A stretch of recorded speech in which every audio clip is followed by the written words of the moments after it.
In today's episode, we have with us Dr. Vishakha Modak, who is primarily a medical graduate from Raja Rajeshwari Medical College in Bangalore and now has got matched in internal medicine this year in Albert Einstein College of Medicine in Bronx, New York.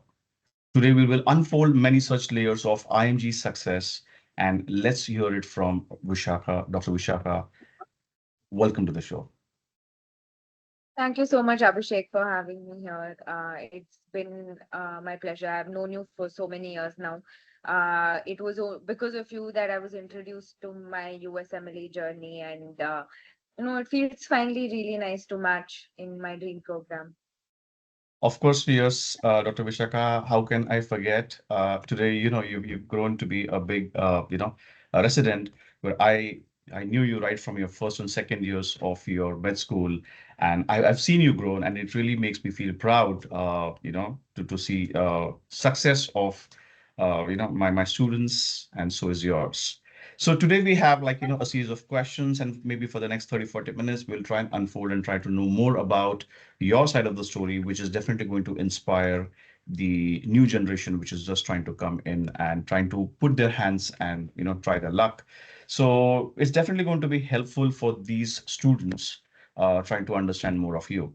So let's try and understand. I'd like to know, when did you decide to hop on to the US track, when the environment in your class, I'm pretty sure, must be most of the Indian PG or the NEET PG around you.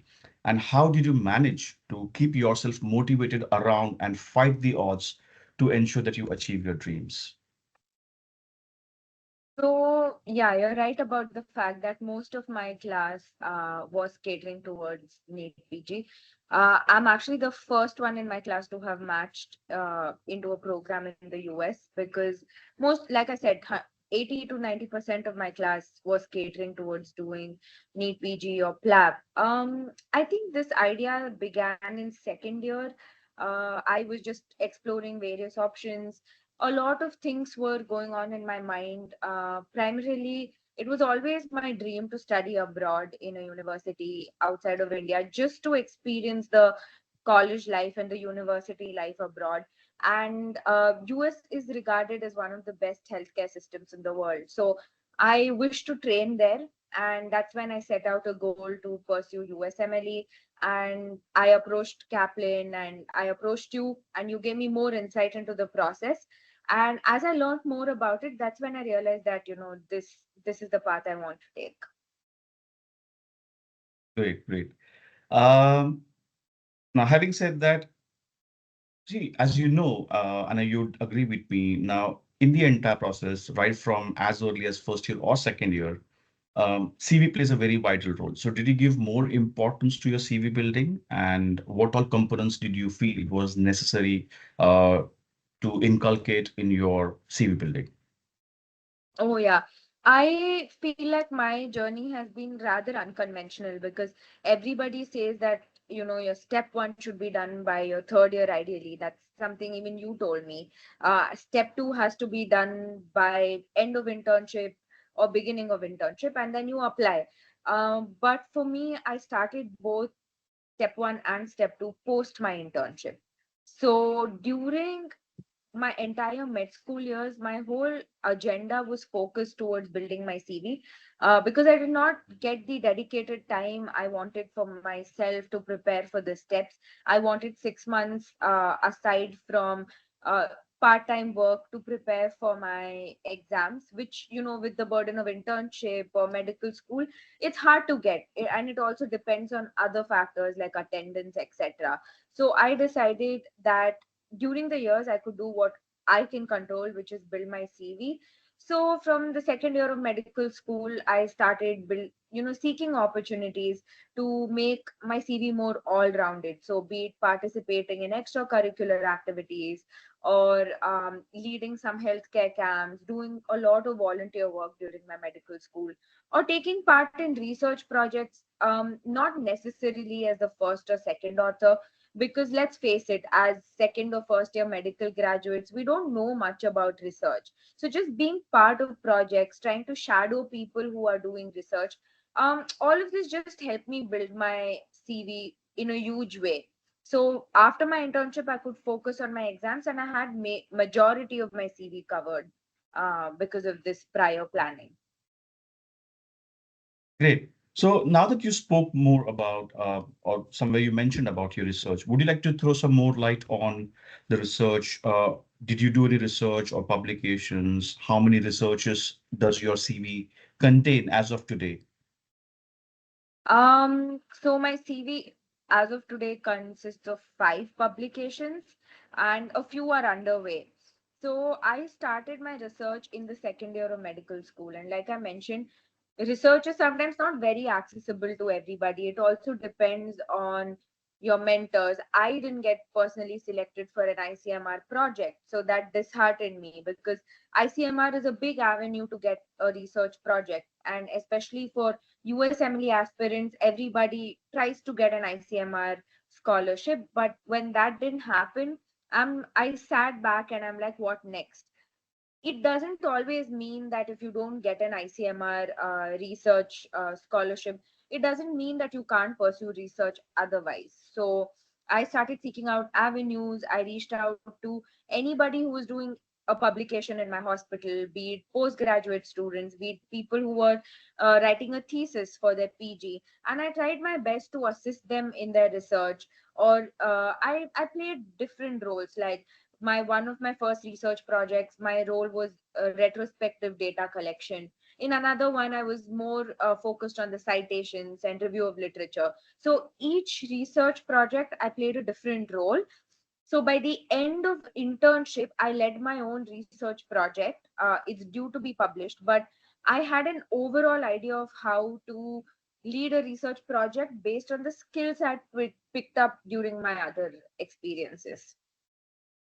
Great.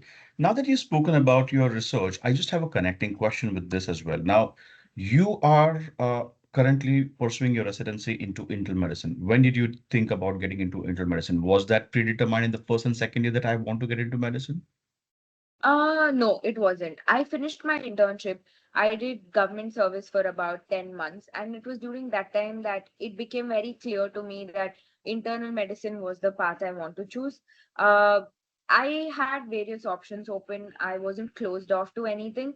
It's just that there were multiple reasons why I felt internal medicine best suits me. One is it very much aligned with my strengths. I feel like communication, thinking or diagnosing is a big skill I have, and I felt like I would really do well in this field. Aside from that, I really like the subject.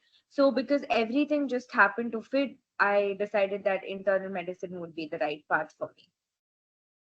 Which is fine. Well, what I'm trying to ask you here is many students who discuss with me about their career plans. Either they've not decided what they want to get into in the first years and second years, or they may have decided, but in the second year especially, they have not got exposed to the medicine subjects or surgical subjects or maybe a gynec subject. So if they were to start off like the way you did, you started off your research as early as second year, which had got obviously you were surrounded with basic science subjects. So, and you didn't even know what specialty you want to get into. So what were the kind of topics that you chose as a basic science student, which you felt could be helpful for your residency for your clinical subjects? So, my research projects, one was a pharmacology research that I did. And as you know, pharmacology is very much linked to medicine as well as surgery, right? So you're applying to, or even pediatrics, any specialty, you can always talk about the research you've done in pharmac. Another research that I did was in surgery, in fact, and I'm not even applied to a surgical specialty. But the research was in the field of diabetic foot. And diabetes is it's not a disease specific to one specialty. So I Right. could always elaborate about it in my interview. So the thing is, know your research. Don't simply do a research for the sake of doing it. Know the topic very well. And especially with topics like diabetes or pharmacology, things that can don't necessarily fit the box of one specialty, you can always talk about it in any of your specialty interviews. So that those were the topics that I edged towards. So did these topics, the research on these topics, did it really help you during your interview time? If I was asked a specific question about these particular research topics, I knew what I had done, why I had done the particular studies. Like I was really interested in diabetes, and diabetic foot is a complication of diabetes, right? One of the biggest complications of diabetes. So I was really interested in the field. I had a mentor who really supported me. His name is Dr. Amit Jain, and I learned so much. So not just about the topic, but I also learned so much about research from him and learned about the methodology that uh, my skills really developed by doing it. So on an average, how long did it take for you to complete a particular research? This actually took just 6 months from data collection to publication. And you mean to say that during these 6 months, it did not really take that much of a toll on your regular MBBS curriculum as well? Because I in fact did this while I was doing internship, this particular research project, and I my roles were very clearly defined by my mentor. And I also, whenever I got free time, I met him in the digital library and we worked on it together. So it didn't take much too much of my time. It's just that I had to be consistent with the project, know what's happening in the project. Also, whenever a role was assigned to me, I had to finish that task by a certain deadline. And as long as you do that, that should be good enough. Now, I guess this is a very good and important takeaway for all the students who are watching this, especially the second year students, that it is not that difficult for them to toggle between the MBBS, the USMLE prep slightly, and of course, clubbed with a portion of their research as well. That's really great to know. Fine. So could you just suggest a few journals as a second year student, where should they aim in life to get these research published? Could that be Indian journals, online journals, international journals, anything that you would want to suggest the students? I would say have an original research project. Have the research project to be authentic. Know what you're actually doing. And after that, the publication, the common indexes like Scopus Embase is more common in India, but PubMed indexed is what I would suggest to aim for. But if not, you can also publish in Scopus or Embase. That's more valid in India. But you can always talk about it. Like you can always tell that, due to various reasons you could not get PubMed index, but that's okay. Like you published in something that's very relevant in India, and as long as you know what your research project is, it shouldn't matter so much. That's a great takeaway. Thank you so much for your inputs. Now let's move towards shift our paradigm towards talking more about clinical rotations, which is indeed an important task and a very important ingredient of your entire application. So, uh, how many rotations did you do, and which all places, if you would want to specify those to our audience? I didn't have a lot of time on my hands, so I could only do 3 rotations. And I did something different. So now everyone says 3 is mandatory externships. I did 2 externships and 1 observership. And much against what the popular opinion is, it did not affect me in any way. It, in fact, didn't hinder my CV in any way, where everybody is like, no, you have to do 3 hands-on rotations. I don't think there's such a specific number. Like, yes, you should have enough hands-on experience to understand the US healthcare system, but it's okay if you do 1 observership, as long as you can talk about what you learned, what you observed, what skills you picked up, and you have a good LOR backing you up from it. It should be okay. Right. Now, you just struck a chord by using the term externships, and many of the Indian students, especially, I've noticed so far in close to 2 decades, they really get confused between the terms like externship and internship and observership and Titanic ship and whatnot ships. So you just mentioned about externship. Could you just want to clarify more? Was that hands-on, non-hands-on? How was it? So mine was hands-on, but you need to, I'm not sure about the document's name, but you have to uh, submit a particular document that gives you the accessibility to do it. And that is given by your preceptor. So that's what I had to fill, if I'm not wrong, but I don't remember the exact name. Is that the But HIPAA that you're talking about? Not HIPAA. I really don't remember the thing. But there was a particular document I had to fill. Uh, Apart from that, there was nothing else. But So externship is after you graduate, and very few that's right. places give externships. And the also what you're allowed to do in that rotation depends on your preceptor. So that's a very gray zone. Right, right, Nothing is right, clearly defined there. right. So, yeah, many a times, I also tell the students, but somewhere it doesn't just register them because the wave here, especially in India, is once you graduate, you do not get hands-on. And I've been trying to tell the student that no, it is not correct. It's not true. There are still 9 states in the US who will still offer you hands-on clinical rotations or what you call it as externships, even after you graduate, mainly Georgia, Maryland, Maine, Ohio, Florida, etc. And there are some 9 odd states. But it's good that you clarified. So now when it's coming from you, I'm pretty sure at least now the students would know and register that yes, such a thing exists where you can do hands-on even after you graduate. That's great. And It now, is what I want to also add on to it is it does exist, but it's a challenge getting them. But it does exist. It's relatively much easier to get a hands-on rotation before you graduate. And secondly, one thing I just want to tell you, if a preceptor tells you that he cannot offer you a hands-on rotation and he's offering you an observership, take it. If it's just one rotation left that you have to do, you finish two hands-on rotations, you have one left, you can do an observership.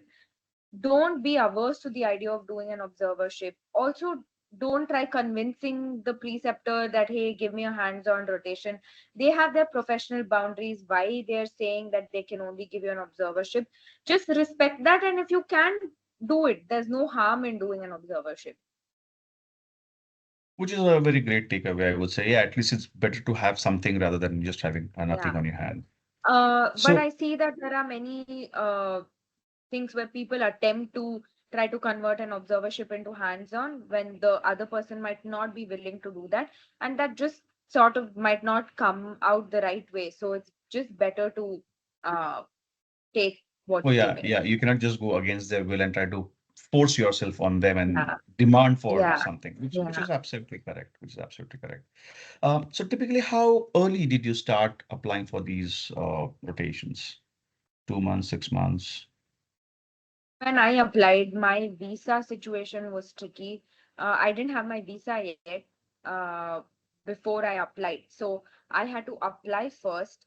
Then I had to apply for my visa using because my purpose of visit was an observership in the US. So that had to be made very clear to obtain my visa. So I had to apply, get the rotations confirmed, and then proceed for my visa application. Before I flew to the US for my first observership, it took me 6 months prior that I had to apply and get all the paperwork ready. Okay, great. So could you specify which year was this? Was that during the COVID time that took you long? This was 2022 that I Just went after the for my COVID. just after Yeah, COVID. So things yeah. were That still time opening up. yeah, the slots were like, really a tough challenge, which is Yeah, still, things but it's very slightly better than what it was a couple better. of Yeah. years ago. Yeah, right. Now, many students that who visit me and talk to me about rotations because my students know that I'm also equally offering them good rotations across the US. Despite the fact, especially the parents and the girl child would definitely have some kind of reservations about housing. That okay, fine, sir, you're asking, we'll definitely go to this hospital, we'll do it hands on, everything is said and done. But what about housing? Do you have, what was your case? Did you have any relatives in the US for your housing purpose, or you had to search for your own housing during your rotations period? I had to search for my own housing because where I did my rotations, my relatives didn't stay in that area. So I had to search for my Now this is something interesting. We would want to know, as a girl child, how did you manage to find rotations, and how would you want to give tips on to the students to, find housing for their rotation purpose? I would ideally say try finding rotations where your relatives stay. It makes things so much easier. But because mine was just right after COVID, I did not find rotations uh in the location where my relatives stayed. So then I found rotations in the central part of the US. I had no relatives there.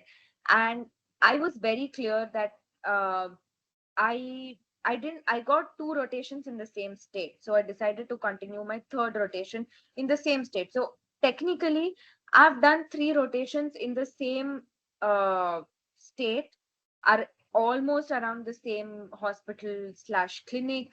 So again, I want to really break this myth that you need to do rotations in different states or different places to get your LORs to be high. You Variety, can do your variety. rotations.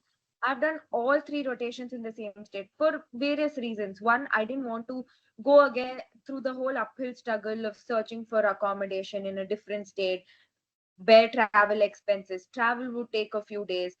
Going to a different state and settling down in the particular state also takes a while if you don't have anybody. So I made it easier for myself and I did all three rotations in the same state.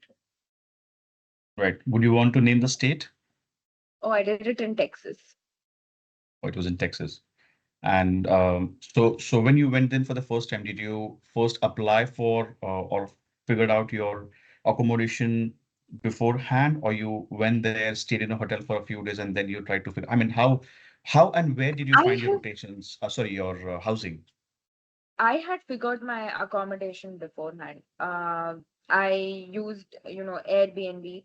That's something that I used to find accommodation. Yeah, that's what I preferred. I found it safe.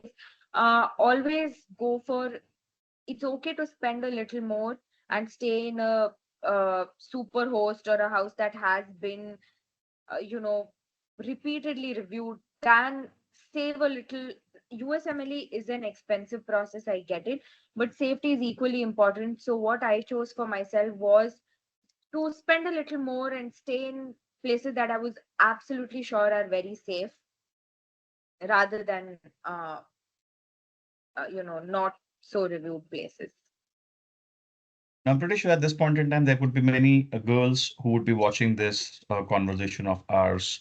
What would you like to tell them in terms of safety for if they were supposed to travel alone? How safe is that? Any safety tips or anything that you would want to, just give them as a takeaway? I would say one thing I would tell myself is find somebody to do your rotations with. Like, I did all of my rotations alone. I didn't have many people around me. It was a very isolating experience to do everything on my own because I was doing it post graduation.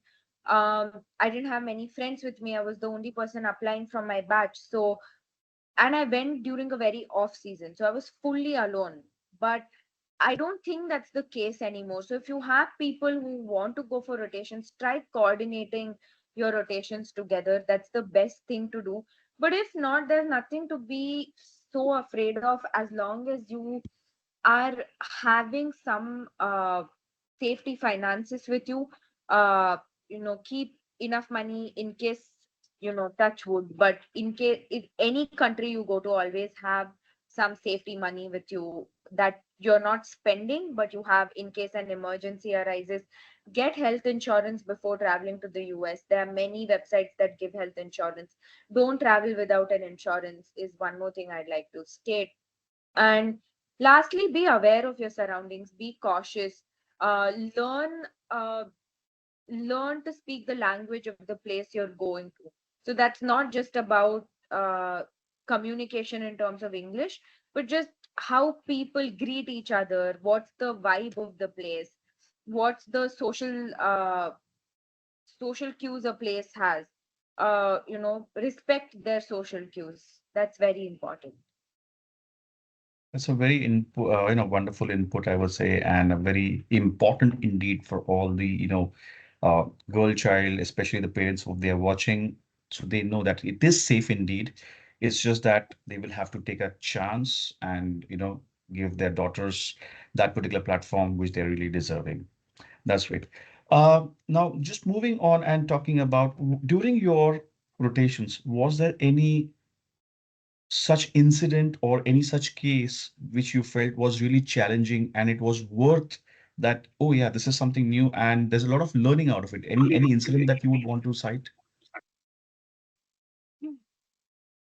I think for me, just the whole process of living alone, it teaches you so much. Yes, the clinics are important. The cases are very interesting. The pathology of cases here are very different compared to back home, and also the process of how the system is very different from how it is back home. So just learning about the system is was very new to me, and I really enjoyed the process. But also the whole process of living by myself, learning to be very independent, uh, that really transformed me as a person. Right. So have you taken a step three before applying, or now you plan to take it parallelly in your during your residency? I took step 3 after my interviews and before I matched. Oh, okay. So I'm assuming, just correct me if I'm wrong, it may not have helped you at that stage if you would have taken slightly early, maybe about a couple of months ago. So I have varied responses. I know people who took step 3 and got more interviews. I know people who took step 3 and didn't get as many. So it's a very varied pool that I'm talking about. I feel it can help you because you have one less exam out of the way to clear. But if it comes between choosing your interview preparation versus preparing for step 3, I would say focus on your interview preparation. That is more important.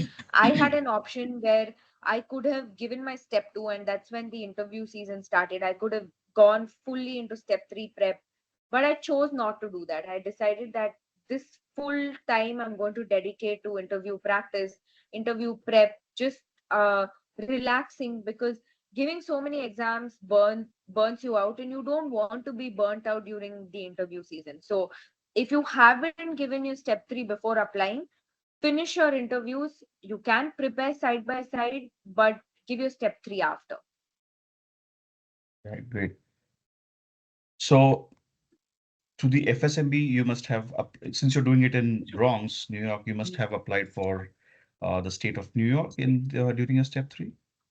No, I went to my relative's house this time and gave my step 3. Right, right, right. Okay. Fine. Talking about your programs, approximately, I've noticed, Indian students applying for more than 100 to even about 200, 250 total number of programs. In your case, what was it? How many approximate programs did you apply and how many interviews did you get? What's the ratio? I applied to 220 programs. Interview number is something I don't want to talk about. It's a trade secret, I understand. It's a very Yeah, sensitive matter, of course.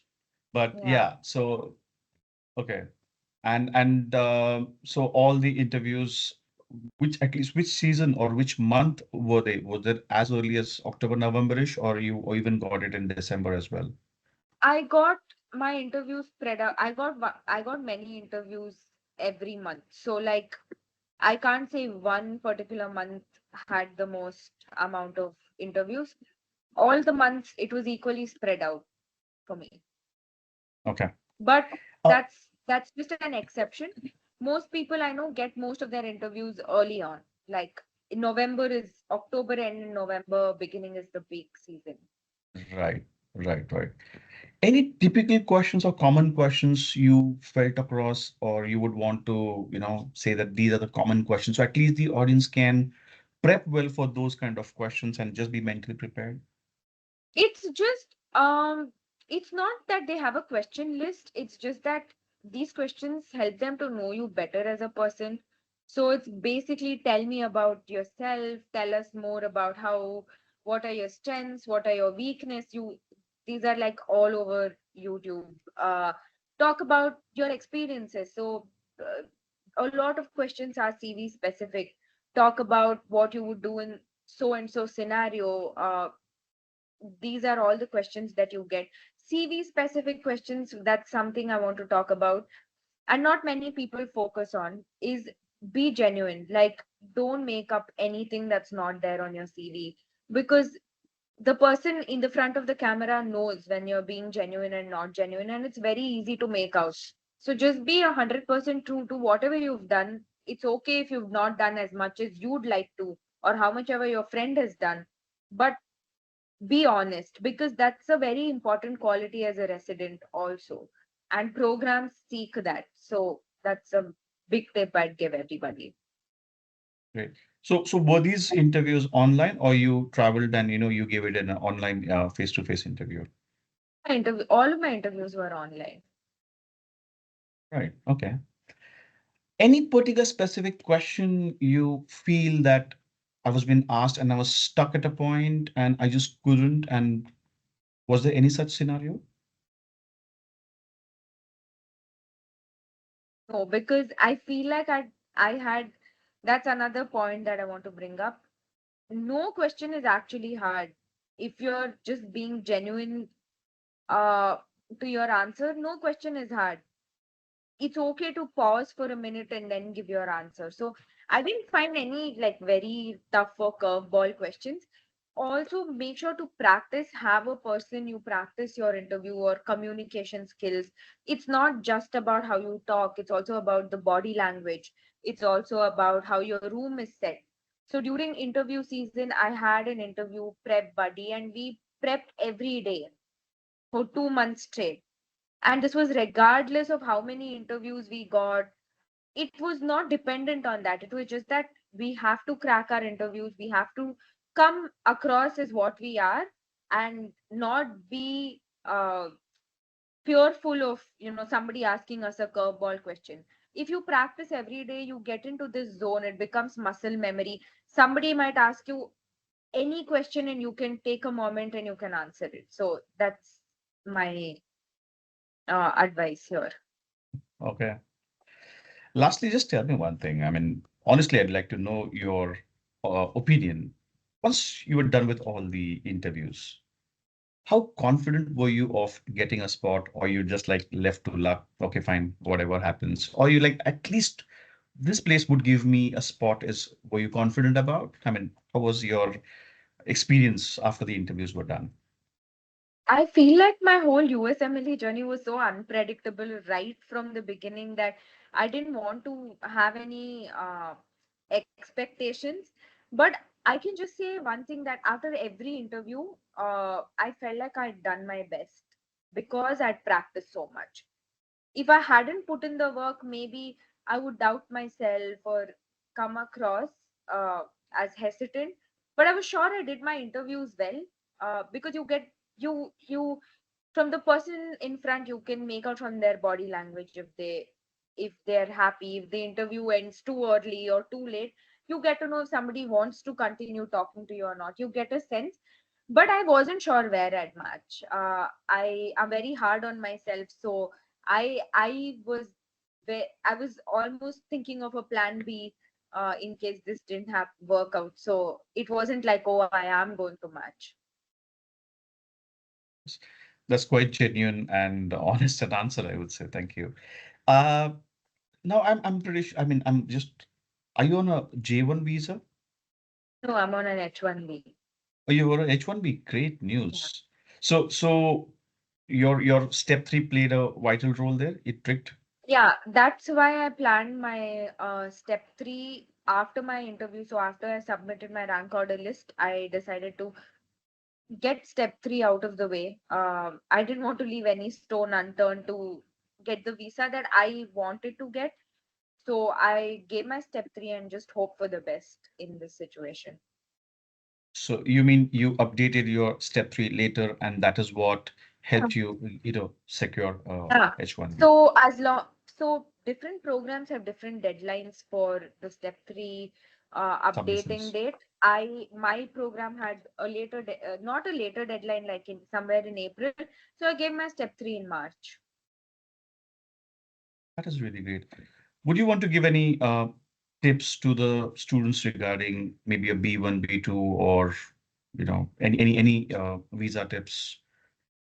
Mm, I would say apply early. If you don't have a B1, B2 visa, start working on filling your DS 160, keeping it ready.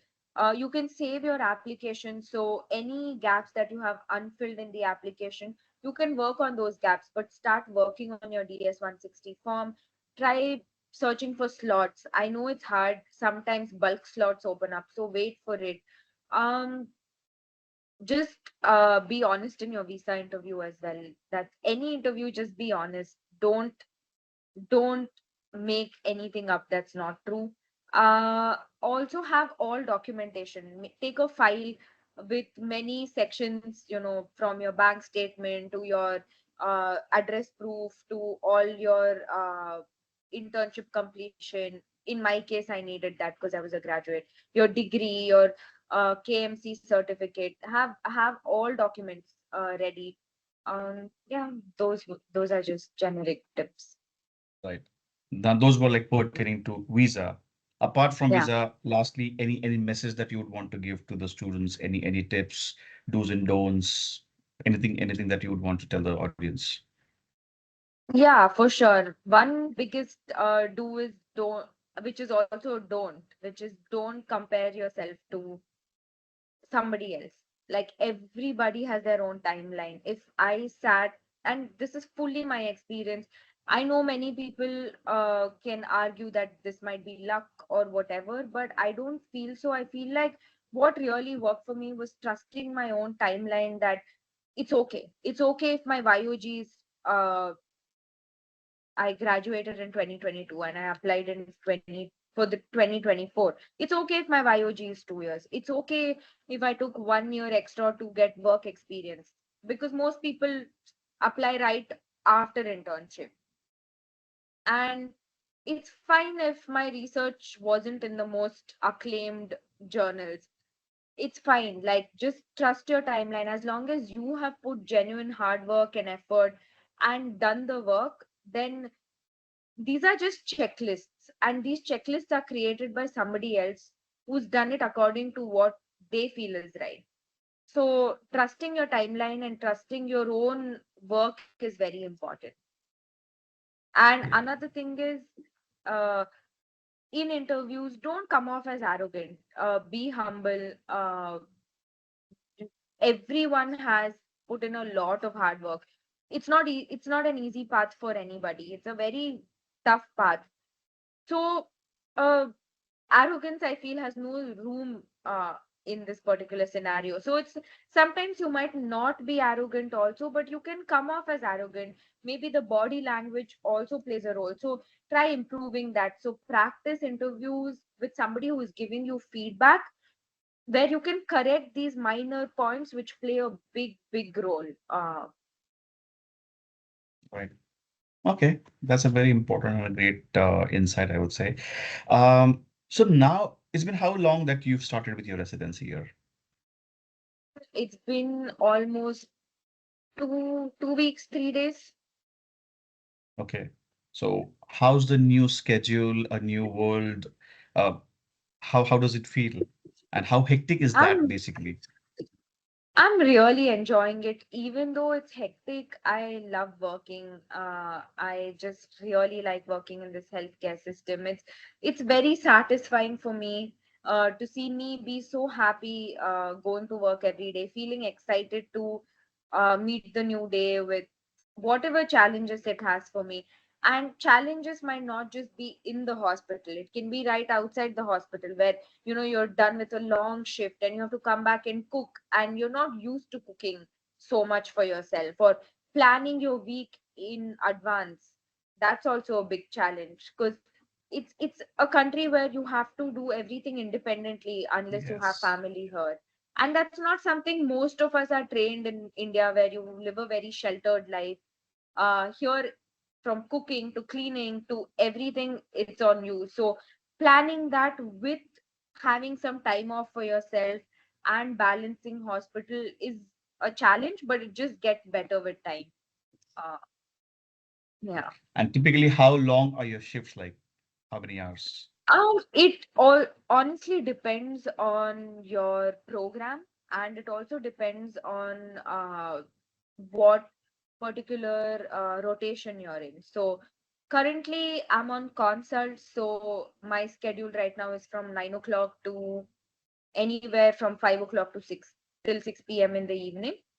But when I was in the ICU previously, it was from 7 a.m. to 6 p.m. or 5 p.m.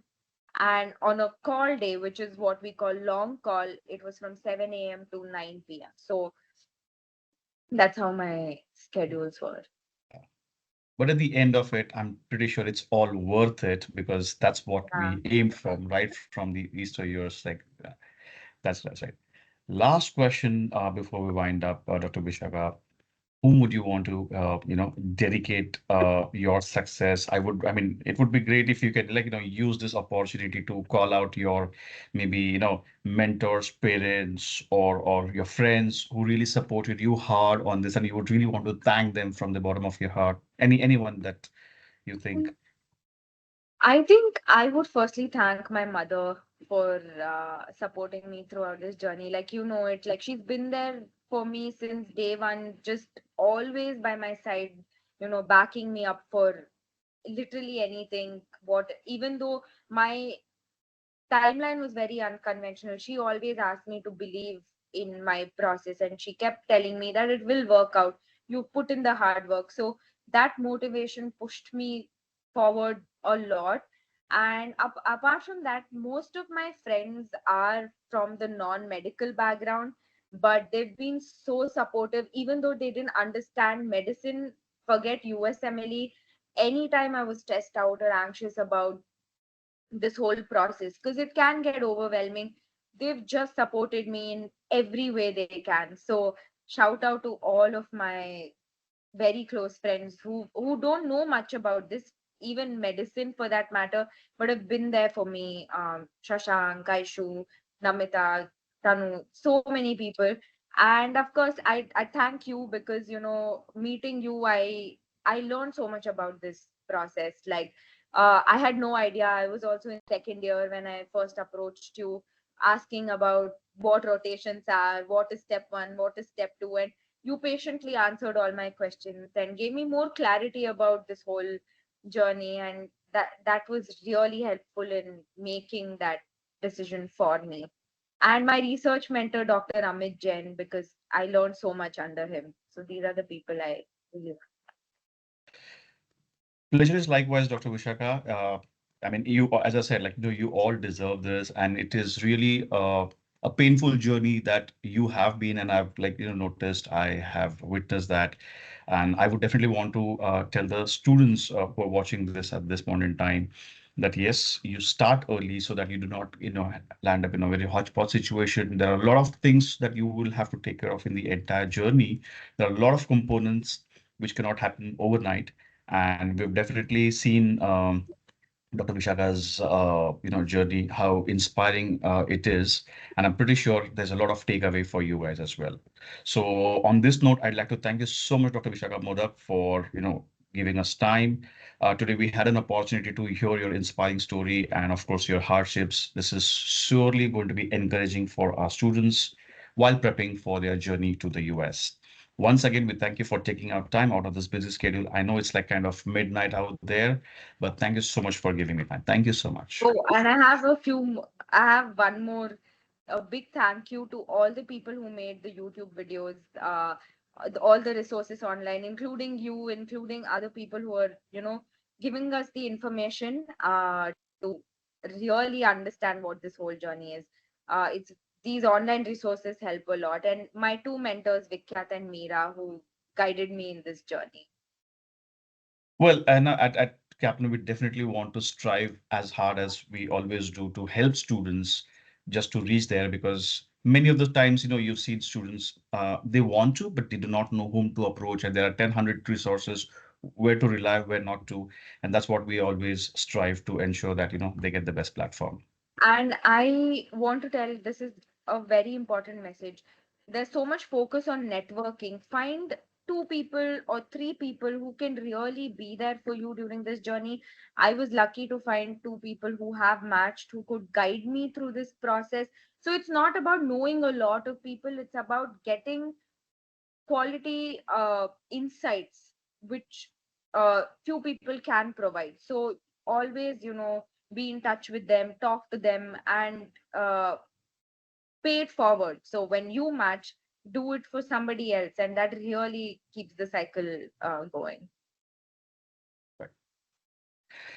That's great. It was really nice and refreshing to talk to you. All the very best for your future, for your residency, and Yeah. hope to talk to you soon.